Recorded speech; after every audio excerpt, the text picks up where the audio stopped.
Listen closely because the story I am about to tell you is true. Not true in the way that newspapers claim to tell the truth, but true in the way that matters most. True in the way that changes a man's soul. This is the story of a gunman named Jacob Walsh, a man who had killed so many people that he lost count, a man who had become so empty inside that he thought nothing in this world could ever touch him again, a man who believed his heart had turned to stone.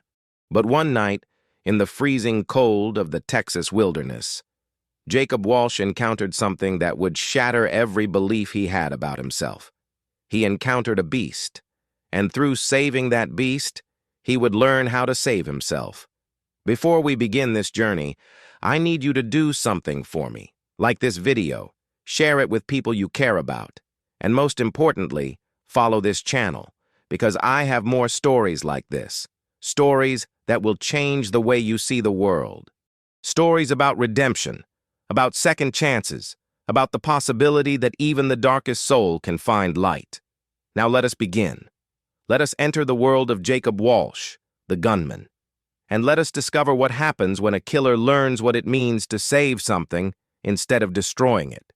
Jacob Walsh was 43 years old, and he had not slept a full night in 7 years. He rode into the town of Redemption Creek on a Thursday afternoon in October. The town got its name from a river that ran through it, and according to local legend, the water had healing powers. People said that if you drank from the river, your sins would be washed away. Jacob did not believe in such things. If such water existed, he would have drowned himself in it years ago. The saloon was called the Watering Hole, and it was exactly what Jacob expected. Dark wood, darker beer, and even darker men. Men like him. Men running from something. Men running toward something. Most of them were running toward death and did not even know it. Jacob sat in the corner and ordered whiskey.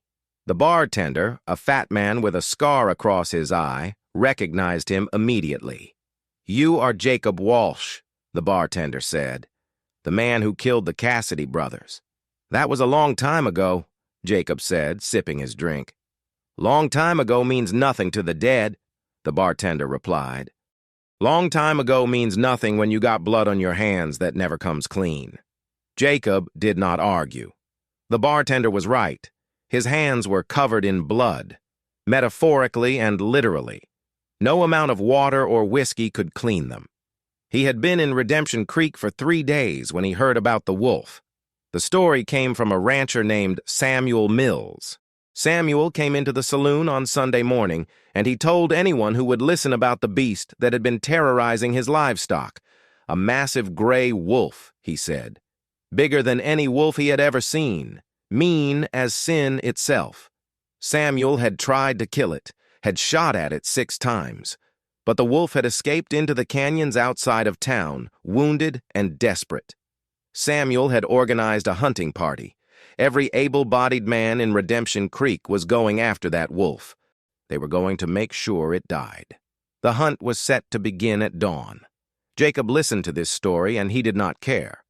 A wolf was just an animal. An animal dying in the canyon was no different than an animal dying in the slaughterhouse. It was the nature of the world. The strong survived, and the weak died. That was the only law that mattered. He finished his whiskey and went to sleep in his rented room at the small hotel. He did not sleep well. He never slept well. But he slept. At dawn, Jacob woke to the sound of horses and guns. The hunting party had assembled on the edge of town. There were 12 men, all carrying rifles. They had dogs with them, bloodhounds that barked and strained at their leashes. They had torches and ropes. They had the hunger of men looking for a reason to kill something. Jacob watched from the window of the hotel as they rode out toward the canyons. He did not plan to join them. He did not care about the wolf. He did not care about anything anymore. But something made him walk down to the stables. Something made him saddle his horse. Something made him follow the hunting party into the wilderness. He told himself it was curiosity, but it was something else, something he could not name. The canyon was beautiful in a harsh, unforgiving way. Red rock formations rose up like cathedrals. Scrub brush and twisted juniper trees grew from impossible angles. A creek ran through the bottom of the canyon, and the sound of water echoing off stone created an eerie music. The hunting party spread out, searching. The dogs barked and pulled at their leashes. The men called to each other, coordinating their search. They were organized and methodical. They would find the wolf, and they would kill it. Jacob rode behind them, saying nothing, watching. It took 3 hours. Then one of the dogs caught the scent. The animal went wild, barking frantically, pulling so hard that the man holding its leash almost fell from his horse. The other dogs caught the scent as well. Within seconds, all of them were going crazy. The hunting party moved forward. The men raised their rifles. They were ready. Then Jacob saw it. The wolf was trapped in a small ravine, backed against a rock wall. It was indeed massive, just as Samuel had described. Gray fur, matted with blood and dirt. But it was also wounded. Jacob could see the bullet wound in its front leg, could see where blood had matted the fur, could see the animals breathing, quick and panicked. But what struck Jacob most was the wolf's eyes. They were intelligent, they were afraid, and they were beautiful. The hunting party moved forward slowly, like they were approaching a treasure. The dogs strained at their leashes. The men raised their rifles. Samuel Mills, the rancher, was at the front of the group. "Fire," Samuel commanded. The first shot came from Samuel's rifle. The bullet missed, but it was close. The wolf snarled and jumped, trying to climb the ravine wall, but his wounded leg would not support him. He fell back to the ground. Another shot. This one grazed the wolf's side. The animal howled, a sound so full of pain and despair that even the men hesitated for a moment. Jacob sat on his horse, watching. His hand rested on his holster. He did not move. He did not speak. But something inside him was screaming. Samuel reloaded his rifle. He aimed again. This was going to be the kill shot, the moment when the beautiful creature would fall, the moment when the light in those intelligent eyes would fade forever. Jacob moved without thinking. He pulled his gun from his holster and fired, not at the wolf, at the rock above the ravine. The bullet hit the stone and sent a shower of pebbles cascading down the side of the canyon. The sound was loud and unexpected. The dogs yelped in terror. The horses reared up. The hunting party was suddenly in chaos. In that moment of confusion, the wolf made its move. It leapt from the ravine and ran deeper into the canyon, disappearing among the rocks and brush. Samuel wheeled his horse around toward Jacob. His face was red with fury. "What in God's name are you doing?" Samuel shouted. "That wolf was about to die," Jacob said calmly, "and I decided I did not want to watch." Samuel's hand moved toward his gun.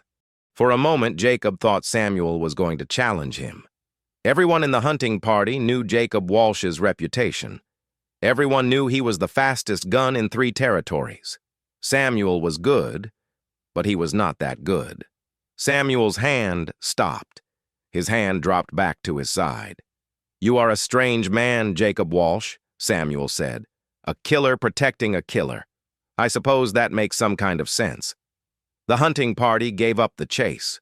The wolf had escaped too far. Following it deeper into the canyon would be dangerous. Dangerous in a way that killing livestock was not. As the party turned to ride back to town, Samuel rode up beside Jacob.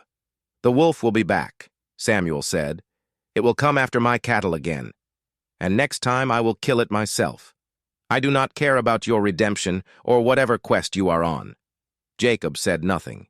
He was not on a quest. He was not seeking redemption. He was simply a man who had seen something beautiful and did not want to see it destroyed. But as he rode back to Redemption Creek, he realized something. For the first time in 7 years, he had done something that did not involve taking a life. For the first time in 7 years, he had done something that involved saving one, and it felt different. It felt like maybe there was a part of him that was not completely dead after all. That night, Jacob could not sleep. He sat in his room at the hotel and thought about the wolf. He thought about those intelligent eyes. He thought about the blood matting the fur. He thought about the wound in the animal's front leg. A wound like that, without treatment, would become infected. The wolf would suffer. It would become weak. It would either die slowly and painfully, or it would become desperate and dangerous. It would attack livestock. It would kill. And then Samuel Mills would come back with his hunting party and finish the job. Unless someone helped it. Unless someone treated the wound. Unless someone gave the beast a chance to survive. Jacob stood up and made a decision that surprised even himself. He gathered supplies from the general store: bandages, medicine, alcohol, food. He packed them into a saddlebag, and as soon as the sun set, he rode back out to the canyon. Finding the wolf again was harder than he expected. The animal could be anywhere in this vast wilderness. But Jacob had patience. Jacob had time. He rode through the canyon, calling softly. Not calling the way you would call a person. Calling the way you would call an animal. A low, gentle sound that said, "I am not your enemy." It took 2 hours. Then he saw movement in the brush. The wolf emerged, limping badly, its eyes wide and wary. Jacob dismounted slowly. He moved deliberately with no sudden motions. He sat down on the ground, making himself smaller, less threatening. "I am not going to hurt you," Jacob said softly. "I know you do not understand words, but I am going to do something anyway." He reached into his saddlebag and pulled out a piece of dried meat. He tossed it toward the wolf. The animal sniffed it, suspicious. But hunger won out over fear. The wolf ate the meat. Jacob tossed another piece, and another. Slowly, carefully, he established a pattern of trust. Meat came. The wolf ate. Nothing bad happened. When the wolf had eaten enough to lower its guard slightly, Jacob made his move. He reached into his saddlebag and pulled out a canteen of water and a cloth. He poured water onto the cloth and slowly, very slowly, approached the wounded animal. The wolf tensed. For a moment, Jacob thought the animal was going to bolt. But something in Jacob's movement, some quality of gentleness or respect, made the wolf stay still. Jacob carefully cleaned the wound. The wolf whimpered, a small sound of pain, but it did not run. Jacob applied the medicine, a salve that Samuel the bartender had told him would prevent infection. The wolf stood there, letting this stranger touch it, treat it, help it. When it was done, Jacob sat back. The wolf looked at him with those intelligent eyes, and for a moment, something passed between them. Not understanding exactly, but recognition. The wolf seemed to understand that this man was not here to kill it. "I wish I could stay with you," Jacob said. "I wish I could protect you every night until you are healed. But I cannot. All I can do is give you a chance. The rest is up to you." He stood up and walked back to his horse. He looked back one more time. The wolf was still watching him, still sitting in the darkness of the canyon. Jacob rode back to town. And for the first time in 7 years, when he went to sleep, he slept without nightmares. Jacob stayed in Redemption Creek for 2 weeks. Every night he rode out to the canyon. Every night he brought food and water and medicine. Every night he sat with the wolf and treated the wound. And every night the animal grew less afraid of him. Slowly, over those 2 weeks, something shifted inside Jacob Walsh. The townspeople began to notice the change. The bartender with the scarred eye mentioned it to customers. The hotel keeper brought it up to her husband. Even Samuel Mills noticed it when he saw Jacob in the street. Jacob seemed lighter somehow, like a man who was slowly setting down a heavy burden, like a man who was remembering what it felt like to be alive. On the 10th night of his visits to the canyon, something remarkable happened. The wolf approached Jacob without fear. The animal limped over to where Jacob was sitting and lay down beside him. Not close enough to be touched, but close enough to show complete trust. Jacob felt something break inside him. Something that had been broken since he was a young man. Something that had been dead since he first killed a man in anger and found that he did not feel bad about it. Something that had slowly calcified into a stone over the years. He wept. Not from sadness, from release, from the knowledge that he was not actually a monster. He was just a man who had done monstrous things. And maybe, just maybe, he could do better. He reached out slowly and placed his hand on the wolf's fur. The animal did not flinch, did not bite, just accepted the touch of this strange man who had saved its life. That night, Jacob made a decision. He was going to leave Redemption Creek, but not the way he had left other towns, running from his past. He was going to leave knowing that he was leaving something better behind. He was going to leave knowing that he had made a positive mark on this world. But first, he needed to ensure that the wolf was completely healed. The wound was almost completely healed by the 18th night. The wolf could walk normally now, could run, could hunt, could survive on its own. The time had come for Jacob to let the animal go, to release it back into the wild where it belonged. He brought extra food that night. He brought enough meat to last the wolf several days. More than that, he brought a sense of closure. Jacob sat with the wolf for hours. They did not speak, of course. There were no words exchanged, but they were together. The gunman and the beast, the killer and the creature he had saved. As the moon rose over the canyon, Jacob began to talk. Not to the wolf, but to himself, out loud so that the animal could hear the cadence of his voice.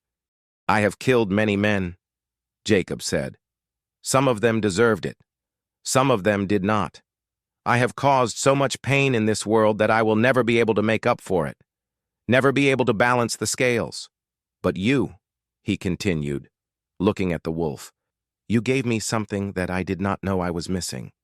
You gave me a reason to do something other than destroy. You gave me a chance to build instead of tear down. I am going to leave this place tomorrow," Jacob said. "I do not know where I am going. Maybe I will find a place where I can do better. Maybe I will find a place where I can spend the rest of my life trying to fix the damage I have done. Or maybe I will just keep riding until the world catches up with me and takes back what I owe. But no matter what happens, I want you to know something. I want you to know that you saved me, just as much as I saved you. You reminded me that there is still something good in this world, and you reminded me that maybe there is still something good in me." The wolf stood up. It stretched its legs, testing them, making sure they were strong, and then it turned to look at Jacob one last time. Those intelligent eyes seemed to understand, seemed to say goodbye. The wolf turned and walked deeper into the canyon. It moved with grace and strength. It moved like a creature that was fully alive, fully healed, fully capable of surviving in this harsh and beautiful world. Jacob watched until the wolf disappeared into the darkness, and then he sat alone under the stars, and he wept again. Not from sadness this time, from gratitude. Jacob rode out of Redemption Creek at dawn. The town was still asleep. The streets were empty. No one came to say goodbye. Jacob had not made any friends in this place. He had just been a strange man who protected a wolf and then left. But as he was riding out of town, someone called his name. It was the bartender with the scarred eye. The man was standing outside his saloon, watching Jacob ride away. "You changed," the bartender said. "I have seen a lot of men come through this town. Most of them are broken in ways that cannot be fixed. But you found a way to fix something. That takes more strength than any gun." Jacob nodded. He did not know what to say. "I hope you find what you are looking for," the bartender continued. "And I hope that wolf finds peace in those canyons. You both deserve it." Jacob rode east toward the rising sun. He did not know where he was going. He did not know what he would do, but he knew one thing for certain. He knew that he was not the same man who had ridden into Redemption Creek. The gunman and the beast had saved each other, and in saving each other, they had both been redeemed. 2 years later, a man named Jacob Walsh appeared in a small town called New Hope in the territory of New Mexico. He had changed in those 2 years. His face was less hard. His eyes held light that had not been there before. He had come to this town with a purpose. He had established a sanctuary for wounded animals, a place where injured creatures could come to heal. a place where predators and prey lived side by side in relative peace. He used what money he had saved to fund it, and he used what skills he had to protect it.